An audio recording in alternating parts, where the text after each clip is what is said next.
Congressman David Kustoff of Tennessee just reintroduced a bill to do just that. He joins us with more on that. But first, Congressman, thanks so much for coming on. I do want to get your reaction now, though, to the breaking news about the jobs report that just came out, reported that 266,000 jobs were added, way below what was expected. They expected 1 million. It just came out, 266,000. Your reaction? You know, I'm not surprised. And first of all, thank you for having me on. We had a vote last month for stimulus, a $1.9 trillion stimulus that I voted against.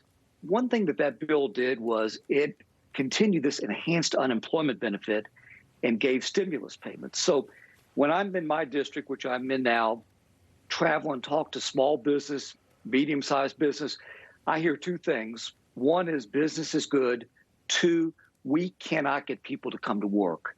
The federal government has provided essentially a disincentive for people to want to find jobs, to want to work.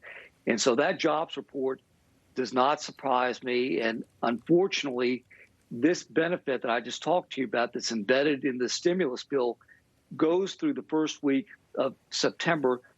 And I think we're going to see more of that where people are going to say, look, I can make almost the same money by staying at home rather than going to work. Why do I need to go to work?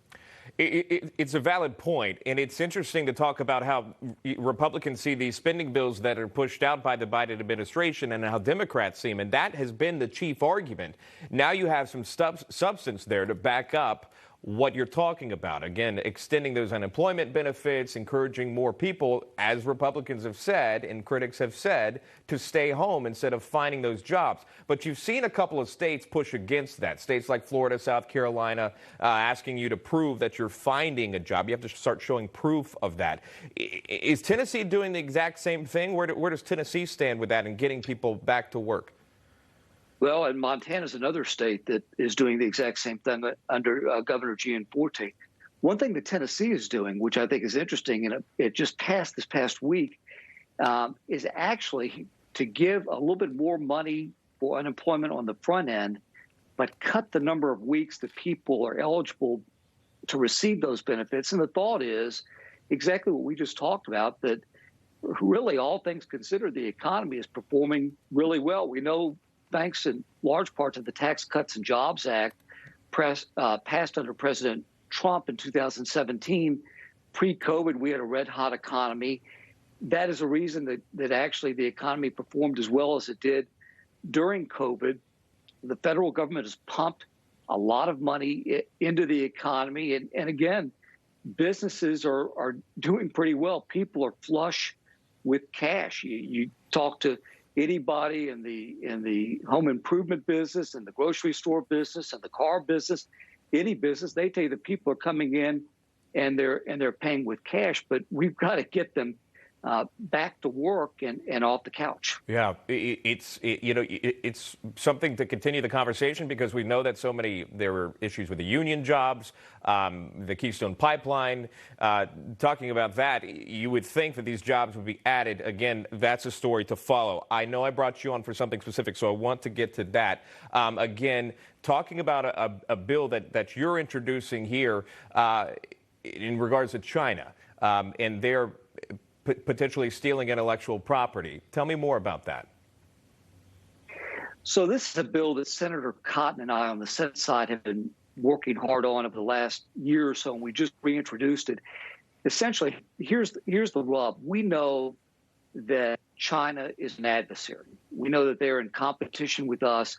We know that they want to be one global superpower.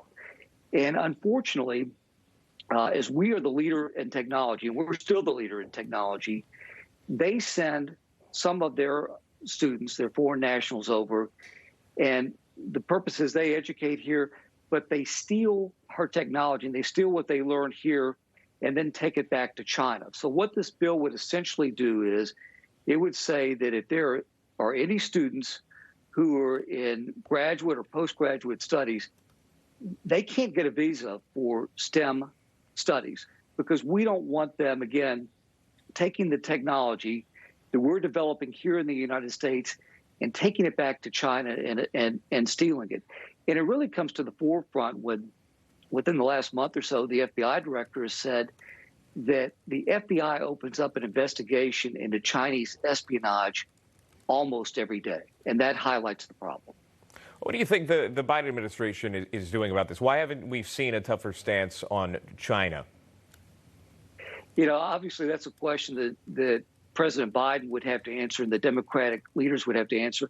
But I think if you go back to his position when he served as vice president in the Obama administration and really viewed China as a partner and somebody that the United States should be doing business with and almost treating as an equal. And, you know, I look back at the 4 years of President Trump, and as a candidate, one of the very first things that he did was talk about the dangers that China posed and the threat that China posed.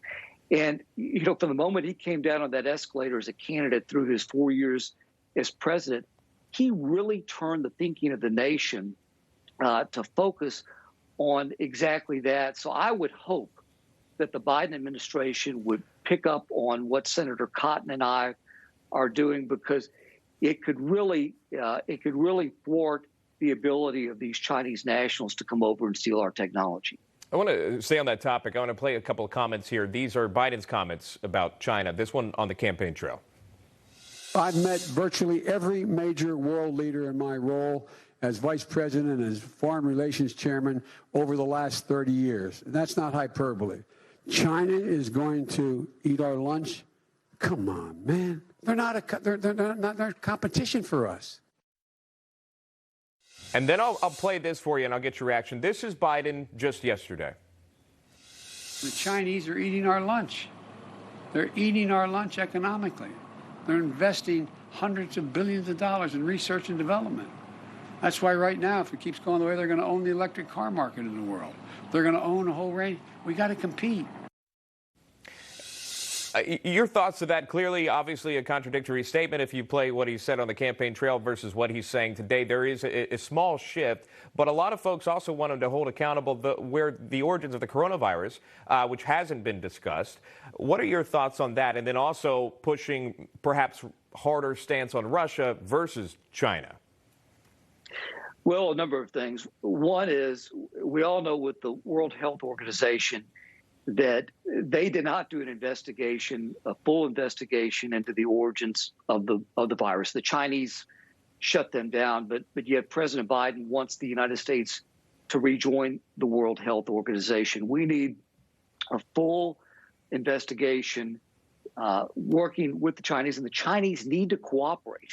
That's a big part of it. They've got to share their information and their data about the origins of COVID-19. And as it relates to the two clips that you just played with President Biden, I sure hope, and I hope that he is the Biden that talked yesterday about China rather than candidate Biden, because we've seen the full effects of how the Chinese are, in fact, trying to dominate on every level. You know, going back just as an example to COVID-19, when that broke out and we saw the supply lines and the manufacturing lines, we needed PPE. We needed certain pharmaceuticals. The problem is the majority of it was manufactured in China. So we've got to work, and the Biden administration and Congress needs to provide the incentives to manufacturers to, in fact, produce the pharmaceuticals and the PPE in the United States. Congressman, we appreciate your time coming on to share this with us. Thank you so much. I'm out of time with you. Have a great weekend. We'll see you soon.